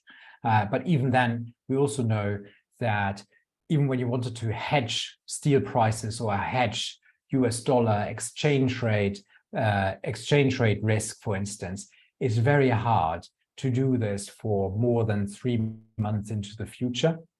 So it's very few financial products available because also there in the financial markets, people are aware of the big amount of uncertainty. And that is a real problem. So for these mega projects where we have to plan 6-10 years into the future, it's just, those things don't really exist, unfortunately. So there's definitely something there. With these kind of, unfortunately, that's not a solution. Insurance is a little bit of a solution because we can insure these things. We can self-insure. We can have government act as an insurer of last resort. So there's a little bit of what we can do around these things. But other than that, it's really hard to deal with that through some of those elements. And one of the main reasons is that these standard deviations are so wide. The standard deviations are very, very wide, and therefore there is a lot of noise in these data, and that makes and that's very hard to place both in insurance as well as in other financial services or other financial instruments that you can think of to transfer the problem. So I think what we really need to do is one element is budget for that, but not necessarily spend the money, but finding out good methods of incentivizing and aligning incentives around these budgets. So for instance, in Ireland, one of the ways they are thinking about this is that we take conservative estimates, something that only has a risk of a 20% chance of being exceeded as an input into the benefit to cost analysis. And we're looking at projects and evaluating projects like that. We are then budgeting and giving an agency or a department a cost authority for up to the point where it's 50% likely. So 50% likely and 50% likely to be exceeded. And then set the management and the contractors and the supply chain a target that is only 30% likely. So where there's a 70% likelihood or chance that they will have to increase their prices. But we want to drive value for money. We want to drive innovation. So we give them an ambitious target. So that's what's currently emerging in Ireland, which I think is also very interesting because it's not that we take a single number and then plug that into all the different questions we need to answer. The questions about, is it economically viable? The question about what should be the budget? And the question about, if things go wrong, will it bankrupt the country? Right? These are very, very different questions. All the questions, how much can we afford? And what should we aim for? These are all very different questions. They should probably have different numbers attached to them rather than a single number per project. The second question about bribery is that, yes, it's included in the model. And I know there's, it's a very difficult subject in Brazil because you had some very big recent scandals in supposedly reputable firms around bribery in big projects. But even here in the UK, a recent survey showed that 40% of people say there is bribery and corruption in the construction sector. It is just it's less blatant. It is just a bit more subtle. So it's a real big problem. And this is the unfortunate reality when we're looking at historic data and overspends in historic data sets. The thing that in these curves shows up is basically the unexpected bribery. Right? is a little bit, in many countries. So say, for instance, if you're working in sub-Saharan Africa, or you want to work in the Middle East, there is things, it is still part of the industry. And it is a bit, I always call it, when thinking about risks, it's a little bit like asbestos. It only if you are not, only the undiscovered asbestos is going to upset your project. If you're knowing about availability, facilitation payments and stuff like that up front, like it or loathe it, right? That is typically not a risk. So these overspends are only there if it comes as a surprise to the project. Unfortunately, that's the historic look. I really hope we can change that in the future, but unfortunately, that's the status quo. Yeah, thank you very much. It's very clear. Okay, so next question. It's from César Mota from Ceará.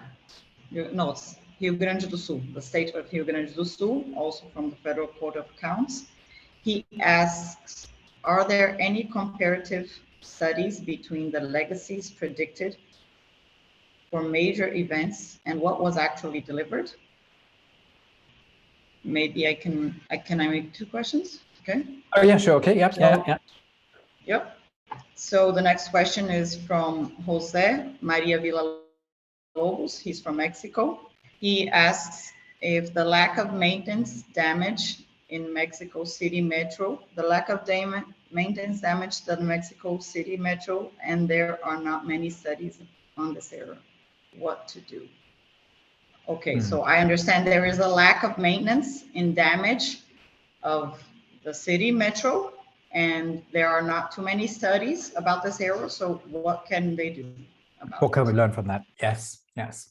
Let me first talk to the legacy of major events. And so we know that it has not really been studied. It has been studied on individual cases, and we find particularly strong indication that it really helps with urban renewal and urban growth. So the brilliant cases where this really helped was in Barcelona in 1992 and in London in 2012. In Rio, we will see what's going to happen. And what we also know and have learned from that is that for these kind of events, whether they are football events or other sporting events or expos or the Olympics, what is really important is to have an idea of how are we going to use these assets? What is our legacy program?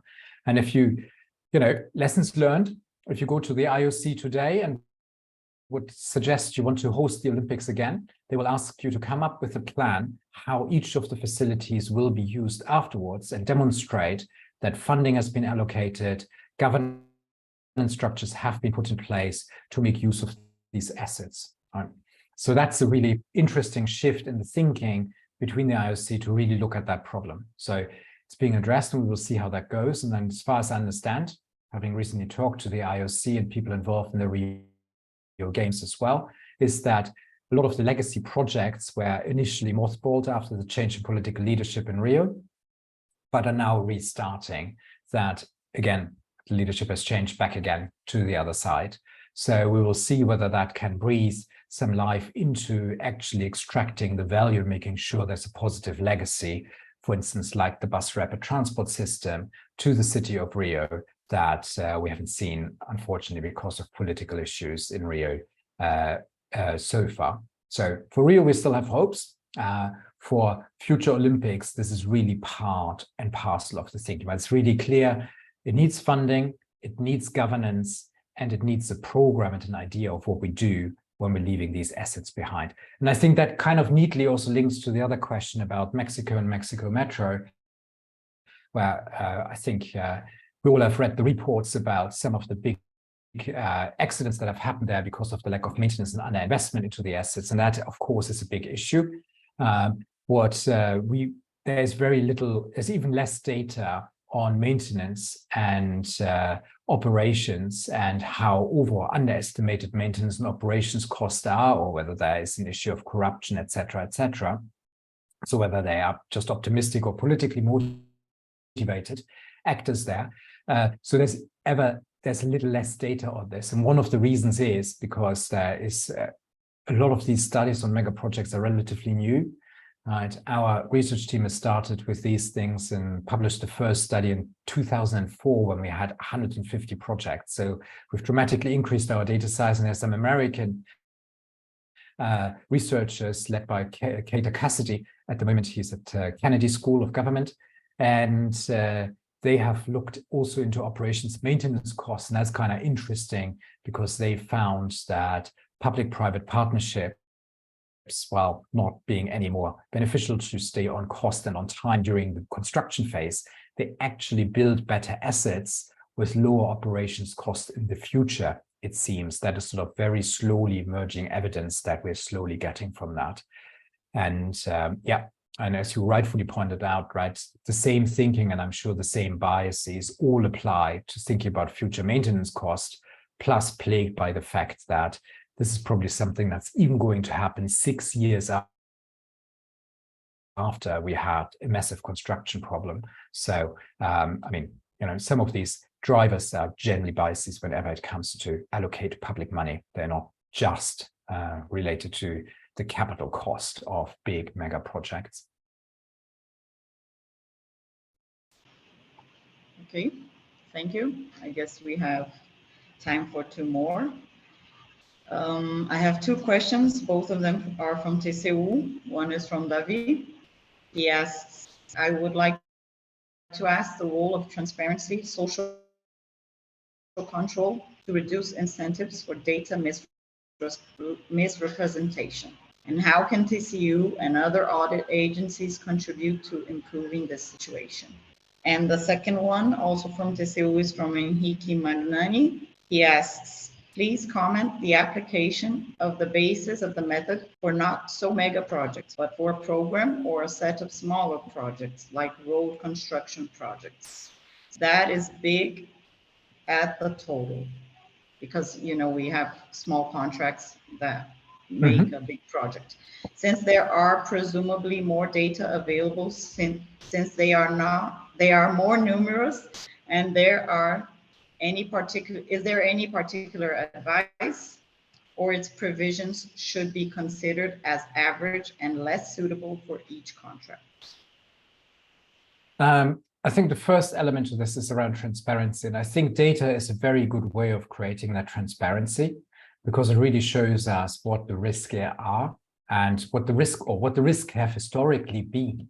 And then we can have a transparent discussion. So the data create that transparency to sort of prevent the people saying, oh, there's no risk involved, right? There's no risk in this decision. You know, why don't you trust us? And you say, well, you know, history tells us that you've always been off by X. And these sort of forces that kind of discussion, because you have to react to that and you have to justify why you think it's risk-free and what you're doing differently.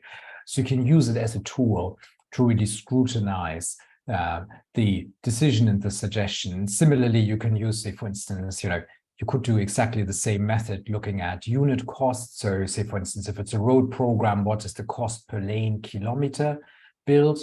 You know, you can find out, has this project been underpriced or overpriced, and what should be a good price be for this? And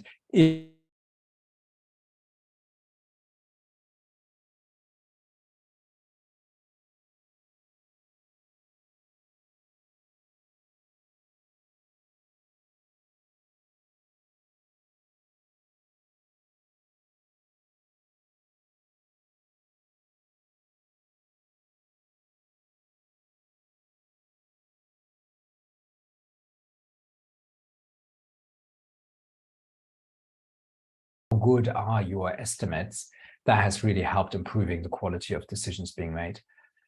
So that's the first element in that. The second element, of course, is that, of course, like all methods, it can be abused. So if you cherry pick data and say, you know, we only want to consider very, very good projects, or if you throw out and say, look, this is a very bad project, we will never be that bad. So if you throw out data and there is an element where that kind of optimism or even the political bias can creep back into what it into the analysis exactly the counter to what it should be achieved. So an important question to ask then, of course, is how did a project select what it compared itself against and why? And ask critical questions about that process to prevent that there was any cherry picking of the data happening. I think that's really that. And of course, public availability of that data increases that accountability. So, you can do this by, in the UK, it is a policy, it's a mandatory process. In other countries, it is not mandatory, but the data has been released. So for instance, in Victoria, the state in Australia, the local Viago, the Victorian Auditor General, has started to compile this data and just makes them publicly available. Right? They can't influence the planning process, but they can enable the local civil society to criticize the project and put pressure on the politicians, to be honest. Right? That's sort of what is happening in Victoria at the moment. So sometimes, you have to find the players that want to play. Yeah, but publicly available data and making that data available is always a good thing. And we've seen very different parts of government playing very different roles in really improving the systems that we work in. Now, for the big projects, for the big portfolio of small projects, you can go either two ways. You can actually, it's great if you have a big project, a big portfolio of small projects, you have a lot of data. And even if you don't have it now, in a year's time or 2 years' time, you will have brilliant data if you start collecting it now. So I think it's often easier for these kind of projects to use these methods than it is for these mega projects, because they are actually quite rare and they take so forever long to build.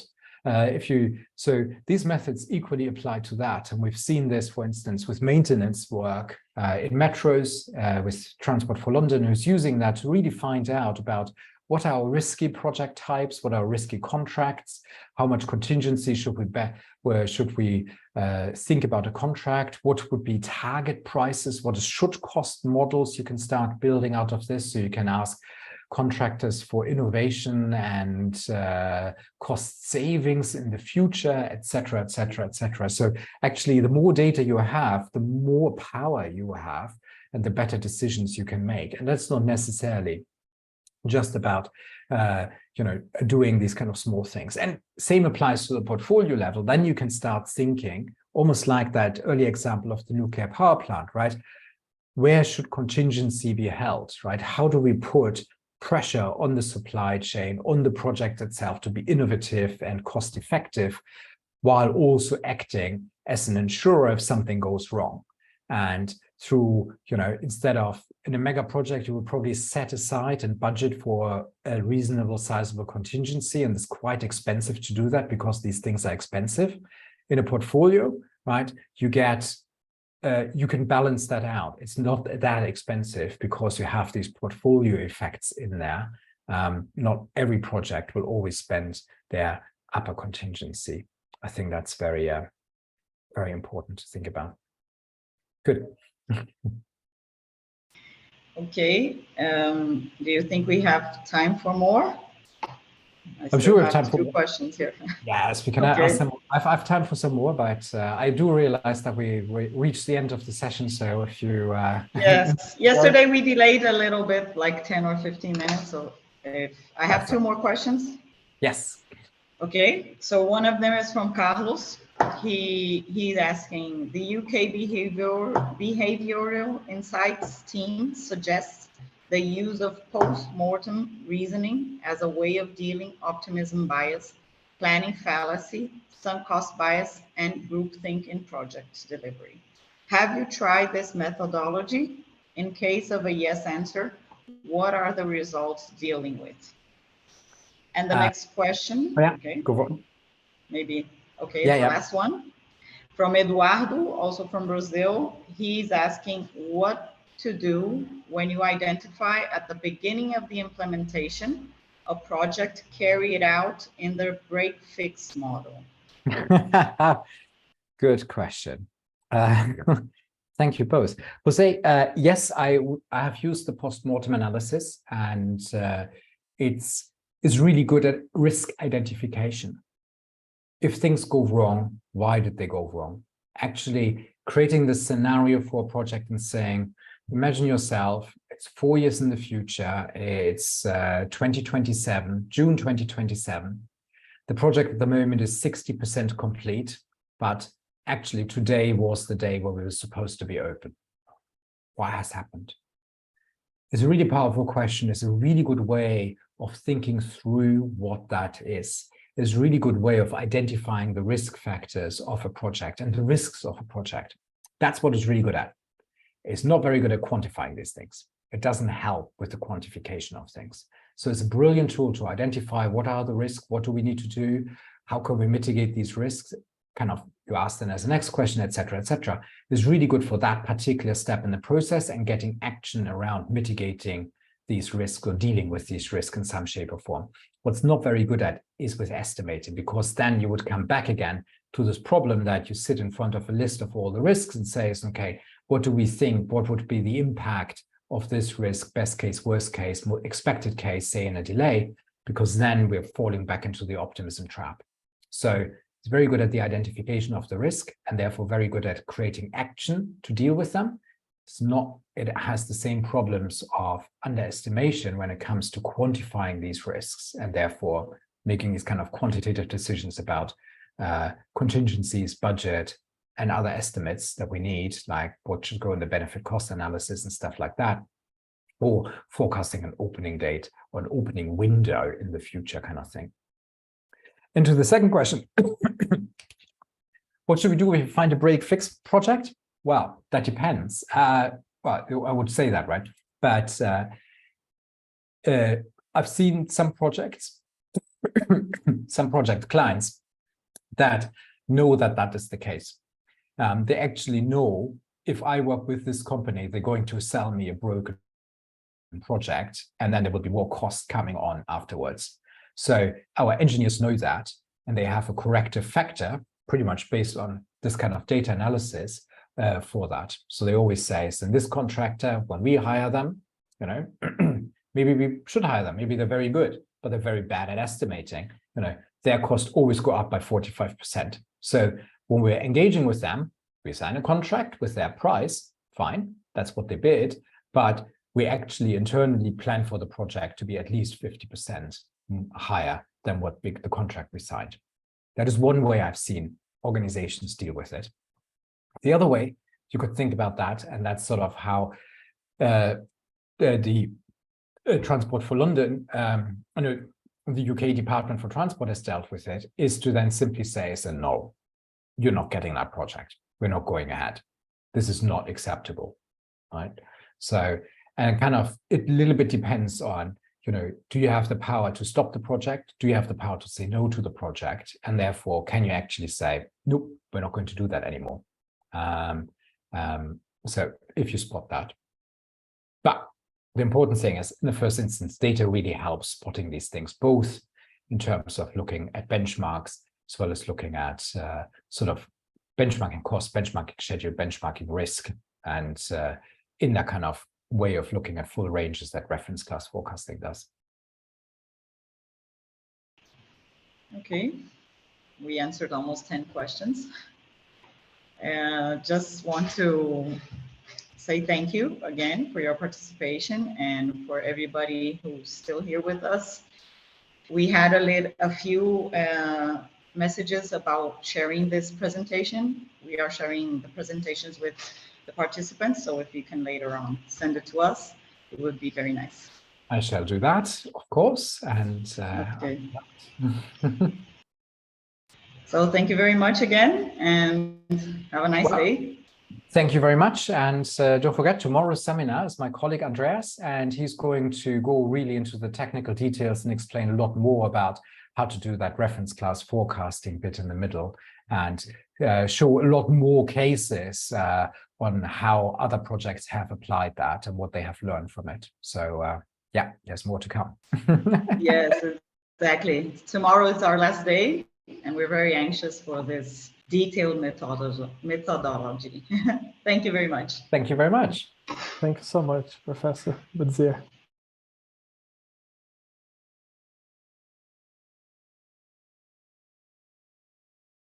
Tchau, pessoal. Até amanhã. Tchau, tchau.